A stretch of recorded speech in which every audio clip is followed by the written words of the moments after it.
नमस्कार प्रेक्षकांनो, ठरलं तर मग या मालिकेच्या आजच्या भागामध्ये इथे आता प्रिया आपल्या नाटकाला सुरुवात करते.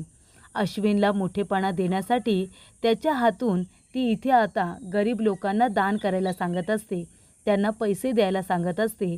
तेव्हा सायली म्हणत असते की प्रिया, हे आता पैसे देण्याचं नाटक कशासाठी? मैनावती आणि सदा लोखंडे यांना तू पैशांची मदत करतेस हे लपून ठेवण्यासाठी तू हे संपूर्ण नाटक करतेस ना? तेव्हा इथे अश्विन म्हणतो, सायली वहिनी, असं काय नाही आहे. तन्वीने मला आधीच सांगितलेलं आहे की ती सदा आणि मैना या दोघांना पैशांची मदत करते. तेव्हा सायली म्हणते, मग अश्विन भाऊजी, तुम्हाला इथे प्रियाला प्रश्न विचारावासा नाही वाटला? तेव्हा अश्विन म्हणतो, त्याच्यामध्ये तिला प्रश्न काय विचारायचे? ती जशी या गरीब लोकांना मदत करते तशीच ती त्या लोकांना सुद्धा मदत करते, आणि मग त्याच्यामध्ये विचारण्यासारखं काय आहे? तेव्हा प्रिया म्हणत असते, अर्जुन सायली, तुम्ही दोघे जण राहू द्याच, तुम्ही या सगळ्यामध्ये नका पडू. मी जर तुम्हाला सगळ्यांना आधीच सांगितलं असतं की मी या गरीब लोकांना आधीपासूनच पैशांची मदत करते, तर तुम्ही कुणीच त्या गोष्टीमध्ये मला मदत केली नसती, उलट माझ्या चुका शोधल्या असत्या, आणि म्हणून मी कुणालाही या मदतीबद्दल सांगितलं नव्हतं. तेव्हा सायली म्हणते, प्रिया, जर हे सगळं तू आधीपासून प्रामाणिकपणे करत असतीस ना, तर आम्हाला हे सगळं आधीच समजलं असतं, कळलं तुला? तेव्हा इथे प्रिया म्हणत असते, जाऊ दे, आता या विषयांवरती मला काही बोलायचं नाही आहे. मी इथे या लोकांना जशी मदत करते तशीच मी त्या लोकांनासुद्धा मदत करत आली. तेव्हा तुम्हाला विश्वास ठेवायचा आहे तर ठेवा, नाहीतर नका ठेवू. तेव्हा अश्विन म्हणतो, जाऊ दे ना तन्वी, तू काय या लोकांना एक्सप्लेन करतेस? या लोकांना तुझा चांगुलपणा दिसणार आहे का? तेव्हा सगळ्यांना पैसे देऊन झालेले असतात. तेव्हा अश्विन आणि प्रिया दोघेजण घरामध्ये निघून जातात. अर्जुन म्हणत असतो, काय मुलगी आहे ही, एक नंबर इम्पॉसिबल मुलगी आहे. तेव्हा सायली म्हणते की चला, आता प्रिया खोटं बोलले, पण आपण तिच्या बोलण्यावरती विश्वास ठेवलाय अशी तिची खात्री पटलेली दिसते. तेव्हा आपण एक काम करायचं, तिला असंच आता बेसावत ठेवायचं आणि आपण आपलं काम करत राहायचं, तिच्या विरोधामध्ये पुरावे गोळा करत राहायचं. तेव्हा अर्जुन म्हणतो, अगदी बरोबर. तेव्हा इथे सायली म्हणत असते, पण आता प्रिया खोटं बोलली आहे, सदा महिन्याला तिने पैसे दिलेत, याची तिला शिक्षा तर मिळायला हवीच ना? तेव्हा अर्जुन म्हणतो, अच्छा, म्हणजे आता सायली 2.0 प्रियाला शिक्षा देणार तर? तेव्हा अर्जुन म्हणतो, सांग ना, सांग बायको, तू प्रियाला काय शिक्षा देणार आहेस ते सांग. तेव्हा सायली म्हणते, आता नाही सांगणार तुम्हाला, तुम्हाला कळेलच आता मी काय करणार आहे ते. तर इथे अश्विन म्हणत असतो, खरंच तन्वी, अरे काय मुलगी आहेस तू, इतकी ग्रेट. म्हणजे कधी कधी अशा चुका करतेस की तुला माफ करावंसं वाटत नाही, आणि कधी कधी इतकी चांगली वागतेस, इतकं पुण्य करतेस की ते आम्हाला कळूसुद्धा देत नाही. तुझं वागणं हे खरंच खूप चांगलं आहे. मला तर तुझं किती कौतुक करू आणि किती नको असं झालं आहे. तेवढ्यातच तिथे पूर्णाजी आणि कल्पना येतात. तेव्हा अश्विन म्हणतो, अगं पूर्णाजी मम्मा, तुम्हाला माहिती आहे का तन्वीने किती पुण्याचं काम केलं आहे? तेव्हा प्रिया म्हणते, अश्विन, अरे कशाला सांगतोयस? म्हणजे असं म्हणतात की एका हाताने केलेलं पुण्य दुसऱ्या हाताला कळू द्यायचं नसतं अरे. तेव्हा सायली म्हणते, असं कसं? असं कसं प्रिया? अगं तू इतकं मोठं पुण्य केलेस, त्या गरीब लोकांना तू पैशांची मदत करतेस, ते सुद्धा इतकी वर्ष, इतके महिने, मग ते आता सगळ्यांना सांगायला नको का? त्याचं कौतुक व्हायला नको? तेव्हा सायली त्या गरीब लोकांना घरी परत घेऊन येते. सायली म्हणते, या दादा ताई, आता सगळेजण तुम्ही घरामध्ये या. तेव्हा पूर्णाजी म्हणते, सायली, अगं हे सगळं काय आहे? कोण आहे ती लोक? तेव्हा सायली म्हणते, पूर्णाजी, अहो आपली प्रिया ह्या गरीब लोकांना पैशांची मदत करत आली, त्याच लोकांना मी इथे बोलावले. तेव्हा इथे कल्पना म्हणते, खरंच तन्वी, तू जर हे सगळं मनापासून करत आली असशील ना, तर मला तुझं खरंच खूप कौतुक वाटतंय, तुझा अभिमान वाटतोय. तेव्हा प्रिया म्हणते, आई, अगं मी एवढं खरंच काही केलेलं नाही आहे, पण अगं सायली, मी यांना पैसे देऊन पाठवलं होतं ना, तू त्यांना परत का घेऊन आलीस गं? तेव्हा सायली म्हणते, अगं तू त्यांना पैशांची मदत केलीस हे मला मान्यच आहे, पण हे बघ, पूर्णाजी नेहमी म्हणतात की अन्नदान हे सर्वात श्रेष्ठ दान आहे, हो ना पूर्णाजी? तेव्हा पूर्णाजी म्हणतात, अगदी बरोबर. तेव्हा एक काम कर तू आता प्रिया, मी तुला प्रायचित्त करण्याची अजून एक संधी देते. तेव्हा प्रिया म्हणते, प्रायचित्त करण्याची संधी म्हणजे? आता मी काय चूक केली आहे? तेव्हा सायली म्हणते की तुला माहिती असेल तन्वी, काही दिवसांपूर्वी किंवा काही महिन्यांपूर्वी मी अशाच काही गरीब लोकांना इथे बोलावलं होतं, त्यांना मी अन्नदान करणार होते, आणि तेव्हा तू काय केलं होतंस? संपूर्ण जेवण खराब केलं होतंस, त्यांना इथे वेदना दिल्या होत्यास, त्यांच्या पायाला काचा टुपाव्या म्हणून तू इथे ग्लास फोडला होतास, माझ्यावरती आरोप करता यावे म्हणून, बरोबर ना? मग त्या वेळेला तू जे चुका केल्यास ना त्याचं प्रायश्चित्त तू आता कर ना. तेव्हा प्रिया म्हणते, हो, तेव्हा खरंच मी चुकीचीच वागले होते आणि मला ते मान्य आहे. मी माफीसुद्धा मागते पुन्हा त्याची. तेव्हा सायली म्हणते, नाही नको, त्याची काही गरज नाही आहे. पण तेव्हा तू चुका केल्या होत्यास की नाही, मग आता मी तुला त्या चुका सुधारण्याची संधी देते. आता हे सगळेजण इथे आलेत की नाही, तू जा स्वतःच्या हाताने त्यांच्यासाठी स्वयंपाक बनव आणि त्यांना जेवायला दे, म्हणजे त्या चुकांचं प्रायश्चित्त होईल. तेव्हा अश्विन म्हणतो, हो, बरोबर बोलते वहिनी. आणि हे बघ तन्वी, तू हे सगळं मनापासून करशील मला माहिती आहे. जा, तू जाऊन आता त्यांच्यासाठी छान असा स्वयंपाक बनव. तेव्हा कल्पना म्हणते, तन्वी अगं अशी बघत काय उभी आहेस, जा स्वयंपाकघरामध्ये त्यांच्यासाठी स्वयंपाक बनव ना, ते सगळेजणं भुकेलेत. तेव्हा इथे आता अर्जुन म्हणतो की तुम्ही या ना सगळेजणं, तुम्ही या, बसा बरं तिकडे.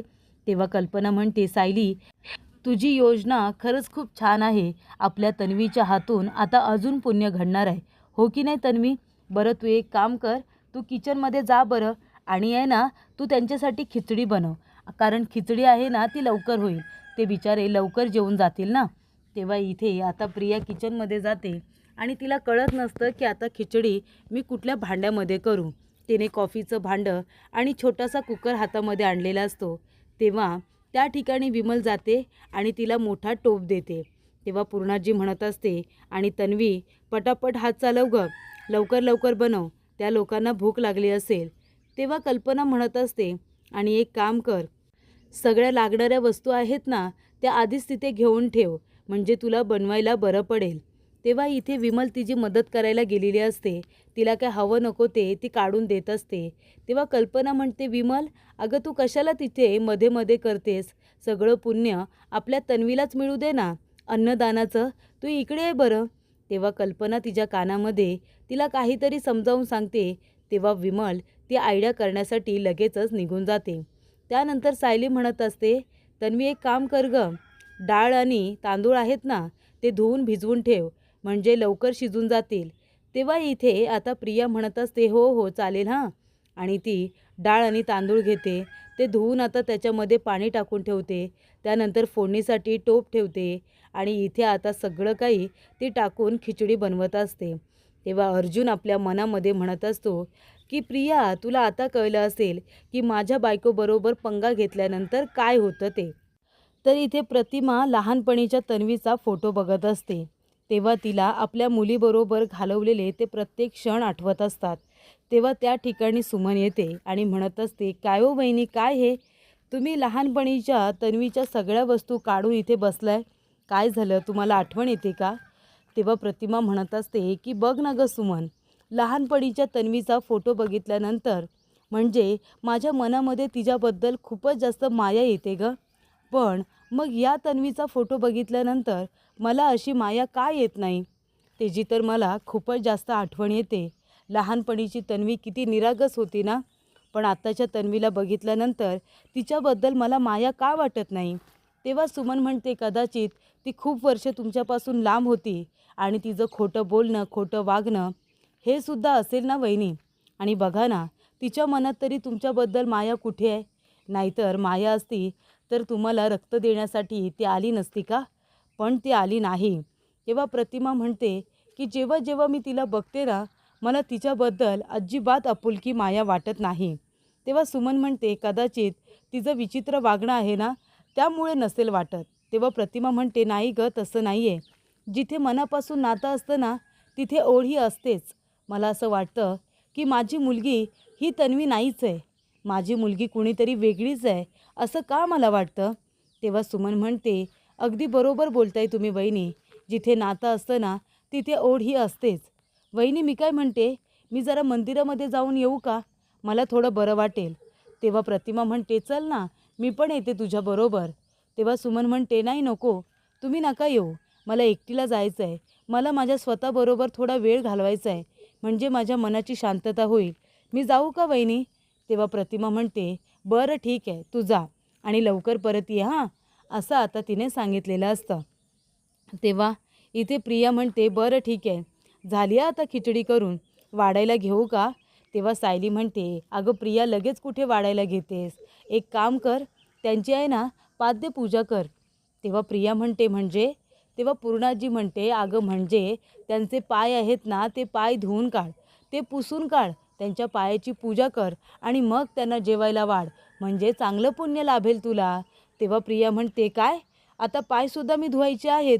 अगं अश्विनकडे काय बघतेस, अश्विनला कुठे माहिती आहे हे सगळं, मी सांगते तसं कर. तेव्हा अश्विन म्हणतो, हो हो तन्वी, जसं पूर्णाजी म्हणते मम्मा म्हणते तसंच कर, पुण्य हे लाभलं पाहिजे ना म्हणून.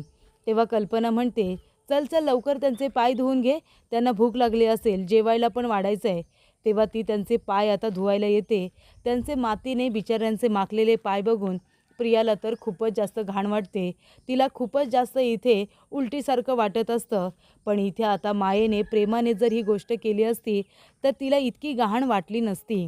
त्यानंतर ती नाकातोंडावरती हात घेऊन आता कसंबसं पायावर पाणी ओतत असते आणि हळदी कुंकू टाकत असते.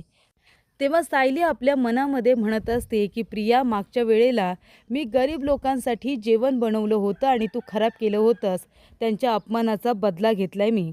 तेव्हा कल्पना म्हणत असते, पूर्णाई बघताय ना तुम्ही, आपल्या सायलीने चांगली शिक्षा दिली आहे प्रियाला खोटं बोलण्याची. तर इथे प्रिया म्हणत असते की आता वाढू का जेवायला? तेव्हा पूर्णाजी म्हणते, हो आता व्यवस्थित त्यांना जेवण वाढ. तेव्हा इथे ताटामध्ये त्यांना खिचडी भात ती वाढत असते आणि पापड आणि लोणचंसुद्धा तिने दिलेलं असतं. तेव्हा पूर्णाजी म्हणत असते, अगं दोन्ही सोबत दे ना आणि छान पद्धतीने वाढ, पोटभर जेवू दे बिचाऱ्यांना. तेव्हा इथे आता प्रियाला राग येत असतो. ती म्हणत असते की त्यांना पैसे दिले होते ना, खोटं बोलण्याची एवढी मोठी शिक्षा मिळेल असं मला वाटलं नव्हतं. ही सायली पण ना हे सगळं मुद्दामून करते माहिती आहे मला. तेव्हा प्रिया म्हणते, पोटभर खा, गोड मानून घ्या आणि मला चांगला आशीर्वाद द्या. तेव्हा पूर्णाजी म्हणते, अगं असं काय बोलतेस पोटभर खा म्हणून, त्यांना वाढ ना तू, अजून हवंय काय विचारायचं नाही, पोटभर वाढायचं त्यांना. तेव्हा इथे प्रिया आता त्यांना अजून रागारागाने नंतर खिचडी भात देत असते. तर अशा पद्धतीने सायलीने प्रियाला तिच्या खोटं बोलण्याची चांगली शिक्षा दिलेली असते. आणि त्यानंतर सायली आपल्या रूममध्ये आलेली असते. तेव्हा ती विचार करत असते की प्रियाने मैना आणि सदाला कशासाठी पैसे दिले असतील, म्हणजे त्यांचा आणि तिचा काय संबंध, तिचा असा काय हेतू असेल किंवा असा काय स्वार्थ असेल की प्रियाने सदा मैनाला पैसे दिले. तेव्हा अर्जुनला आठवत असतं की त्याने जेव्हा बँक स्टेटमेंट चेक केलेलं असतं त्याच्यामध्ये पहिल्या महिन्यापासूनच 20-20 हजार हे दर महिन्याला मैना आणि सदाला दिले जात आहेत आणि ती कॅशमध्ये देत असते. तेव्हा अर्जुनला वाटत असतं की त्या वेळेला मैना आणि सदाला घरातून बाहेर काढलं त्याच महिन्यापासून प्रिया त्यांना पैसे देते, पण कशासाठी? तेव्हा सायली म्हणते, अहो मी काय म्हणते, प्रिया सदा आणि मैनावतीला त्याच महिन्यापासून पैसे देते जेव्हा त्यांना आपण घरातून बाहेर काढलं होतं, पण कशासाठी, तिचा नक्की काय संबंध असेल हे आपल्याला कसं काय कळेल? तेव्हा अर्जुन म्हणतो की त्याचाच आपल्याला शोध घ्यायचा आहे. आणि तेव्हा अचानक अर्जुनला चैतन्याने मेसेज केलेला असतो की महिपतच्या घरातून जाणारी व्यक्ती हीच आहे, पण पुरुष आहे की महिला ते काही कळत नाही आहे, पण असं वाटते कुठली तरी महिलाच आहे, कदाचित साक्षी असू शकते. तू एक काम करतोस का, हा फोटो त्या माणसाला दाखव ज्या माणसाने मला फोन केला होता आणि त्याला विचार की नक्की त्या वेळेला त्याने काय काय बघितलं, ती विचारणा तू कर. तेव्हा सायली म्हणते, अहो काय आहे, मी तुमच्याजवळ काहीतरी महत्त्वाचं बोलते आणि तुमचं संपूर्ण लक्ष मोबाईलकडेच आहे ना. तेव्हा अर्जुन म्हणतो, नाही बायको तसं नाही आहे, अगं क्लायंटचा मेसेज आहे ना त्याच्याजवळ बोलत होतो, बाकी काही नाही. तेव्हा सायली म्हणत असते, मी काय म्हणते, आपल्याला असं कुणाला तरी जाऊन भेटायला हवं जे मैना आणि सदाला ओळखतात, त्यांच्याबद्दल आपल्याला जास्तीत जास्त माहिती देऊ शकतील असं कुणीतरी पाहिजे. आपण एक काम करूया, आपण आत्तापर्यंत सदा आणि मैनावती या दोघांच्या केसमध्ये ज्यांना ज्यांना जाऊन भेटलो आहे ना त्यांना आपण परत जाऊन भेटायचं आणि त्यांच्याबद्दल विचारणा करायची. तेव्हा अर्जुनचं लक्ष मोबाईलमध्ये असताना सायली त्याच्या हातातून मोबाईल खेचून घेते आणि म्हणत असते, थांबा, तुमच्या क्लायंटला मी मेसेज करते आणि म्हणते की तुम्ही खूप बिझी आहात म्हणून. तेव्हा तिने अर्जुनचा फोन घेतल्यानंतर अर्जुन आता घाबरलेला असतो. त्याला असं वाटतं की सायलीने मेसेज वाचला तर. तेव्हा अचानकपणे फोन स्विच ऑफ होतो. तेव्हा अर्जुनला छान वाटतो. तो म्हणतो, चला फोन स्विच ऑफ झाला तेव्हा सायली म्हणते, बघा तुमच्या फोनला सुद्धा कळलं आहे की तुम्ही आता वेळ जास्त त्याला नाही मला दिला पाहिजे ते. तेव्हा तो बंद झाला.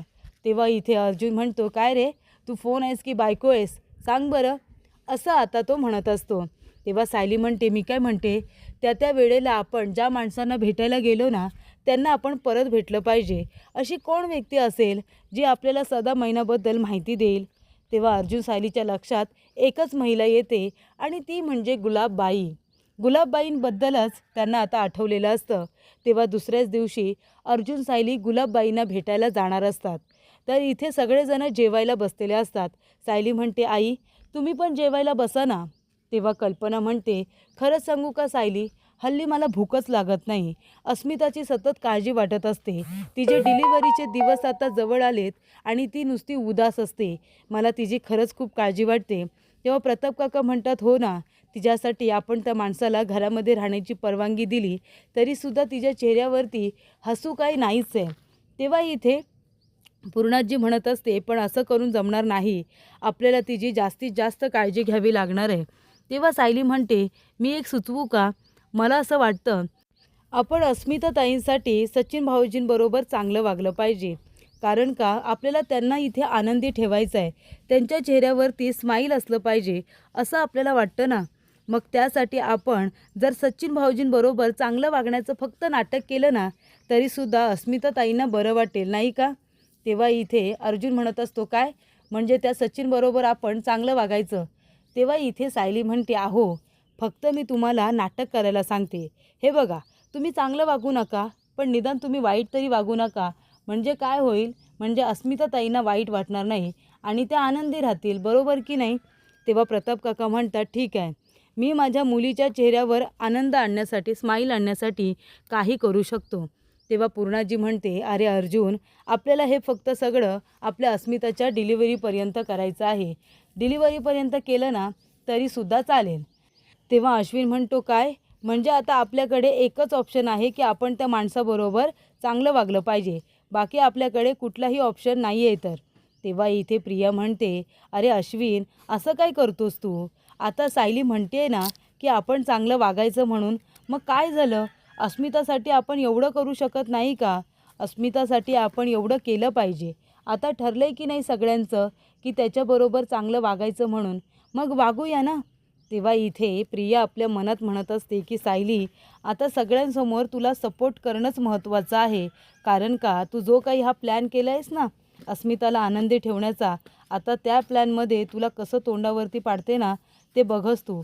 तुझा प्लॅन मी फ्लॉप करून टाकते, असं इथे आता प्रियाने ठरवलेलं असतं. तेव्हा सायली म्हणते, ठीक आहे, मी जाते आणि अस्मिताताईंना आणि सचिन भाऊजींना बोलावून आणते. तेव्हा प्रिया म्हणत असते की तोपर्यंत मी तुम्हाला जेवायला वाढते. तेव्हा इथे पूर्णाजी म्हणत असते, अगं तन्वी काय करतेस तू, आधी एक काम करायचं, कोशिंबीर आहे ना डाव्या बाजूला वाढायची आणि भाजी कधी पण उजव्या बाजूला वाढायची. नाही, काम करण्याचा उत्साह चांगला आहे तुझा, पण आता काम करायचं ठरवलंच आहेस तर मग शिकूनसुद्धा घ्यायला नको का. तेव्हा कल्पना म्हणते, तन्वी तू एक काम कर, तू आहे ना सगळं इंटरनेटवरती बघून घे, म्हणजे तुला कळेल. अगं तुला आता इच्छा आहे की नाही काम करायची, मग हे सगळं तू आनंदाने शिकलं पाहिजे, बरोबर ना. तेव्हा इथे आता प्रियाचं नाटक त्यांच्या सगळ्यांच्या लक्षात आलेलं असतं. तेव्हा इथे अस्मिता म्हणत असते, सचिन खरंच सांगू का, रूममध्ये बसून जेवायला ना मला आता कंटाळा आला आहे. चल ना आपण एक काम करूया, आपण आता बाहेर जाऊन सगळ्यांबरोबर जेवूया. तेव्हा सचिन म्हणत असतो, अस्मिता तू बघितलंस ना सकाळी मी तुझ्याबरोबर जेवायला आलो होतो की नाही, तेव्हा ममा आणि पूर्णाजी या दोघींनी माझ्याकडे बघितलंसुद्धा नाही. मी तिथे आहे की नाही हे सुद्धा त्यांनी गृहीत पकडलं नाही. मी तिथे विजिबलच नाही आहे, इनविजिबल आहे असं त्यांनी मला दाखवून दिलं. मग मी कशाला बाहेर येऊ. हे बघ मी इथे फक्त तुझ्यासाठी आलो आहे, तुझ्या डिलिव्हरीपर्यंत मला तुझ्याबरोबर राहायचं आहे म्हणून मी इथे आलो आहे. पण इथे हे लोक मला गृहीतच पकडत नाहीत. मग आता तसं नसतं तर मी माझ्या घरी गेलो नसतो का, माझ्या आईवडिलांकडे. पण मी तसं न करता इथे तुझ्यासाठी आलो आहे ना, पण हे लोक माझा अपमान करतात, माझ्याजवळ कुणी नीट बोलत नाही, मग मी कशाला बाहेर येऊ. हे बघ मी इथे तुझ्यासाठी आलो आहे म्हणून या लोकांची अरेरावी किंवा यांचं वाईट वागणंसुद्धा मी सहन करणार नाही आहे. तेव्हा सायली म्हणते, अस्मिताताई आणि सचिन भाऊजी चला येत आहे ना तुम्ही जेवायला, सगळेजण तुमच्यासाठी थांबलेत. तेव्हा अस्मिता म्हणते, काय सगळेजण आमच्यासाठी थांबलेत? तेव्हा त्या दोघांनासुद्धा आश्चर्य हे वाटलेलं असतं. त्यानंतर अर्जुन आणि सायली दोघेजण आलेले असतात गुलाबबाईला भेटायला. तेव्हा सायली म्हणत असते, खरं खरं सांगा, मैना आणि सदाने तुम्हाला कुठली मुलगी विकली होती? तेव्हा गुलाबबाई म्हणते, मैना आणि सदाने मला त्यांची 5 नंबर मुलगी विकली होती. अर्जुन म्हणतो, काय 5 नंबर मुलगी? तेव्हा इथे आता गुलाबबाई म्हणते, तुमचा विश्वास बसत नसेल ना, तर तुम्ही एक काम करा, तुम्ही दोघेजणं त्यांच्या शाळेत जा आणि तिथे जाऊन तुम्ही चौकशी करा. त्या मुलीचं नाव होतं बबली सदाशिव लोखंडे. तेव्हा इथे अर्जुन सायली आता शाळेमध्ये जातात आणि तिथे जाऊन चेक करत असतात. तेव्हा त्यांना रजिस्टर सापडतं. त्या रजिस्टरमध्ये प्रियाचा फोटो असतो आणि तो फोटो बघितल्यानंतर त्यांना तिच्या नावासमोर इथे आता बबली सदाशिव लोखंडे हे नाव मिळतं.